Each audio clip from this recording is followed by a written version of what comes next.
മഹാരാഷ്ട്ര നിയമസഭാ തെരഞ്ഞെടുപ്പിൽ മഹാവികാസ് അഘാഡിക്ക് തിരിച്ചടിയായത് മുന്നണിയിലെ ഉൾപ്പോരെന്ന് ഉദ്ധവ് താക്കറെ. നമ്മൾ എന്നതിന് പകരം ഞാൻ മാത്രമായി പ്രതിപക്ഷ സഖ്യം ചുരുങ്ങിയതായും അദ്ദേഹം ചൂണ്ടിക്കാട്ടി. പാർട്ടി മുഖപത്രമായ സാമ്നയ്ക്ക് നൽകിയ അഭിമുഖത്തിലാണ് ഉദ്ധവ് താക്കറെയുടെ വിമർശനം.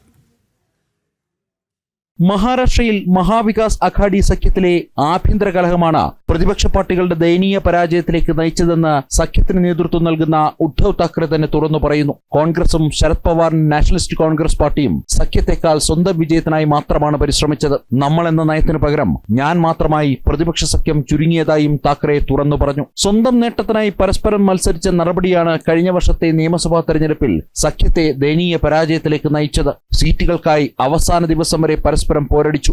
മുൻപ് വിജയിച്ച 4-5 സീറ്റുകൾ പോലും വിട്ടു നൽകേണ്ടി വന്നു. പരസ്പരം പോരടിച്ചത് വോട്ടർമാർക്കിടയിൽ തെറ്റിദ്ധാരണയ്ക്ക് കാരണമായതായും പാർട്ടി മുഖപത്രമായ സാമ്നയിൽ നൽകിയ അഭിമുഖത്തിൽ ഉദ്ധവ് താക്കറെ തുറന്നു പറയുന്നു. തെറ്റുകൾ ആവർത്തിച്ചാൽ ഇനി സഖ്യത്തിന്റെയോ കൂടിച്ചേരലുകളുടെയോ ആവശ്യമില്ലെന്നും ഉദ്ധവ് താക്കറെ മുന്നറിയിപ്പ് നൽകി. ജനം, ഡൽഹി.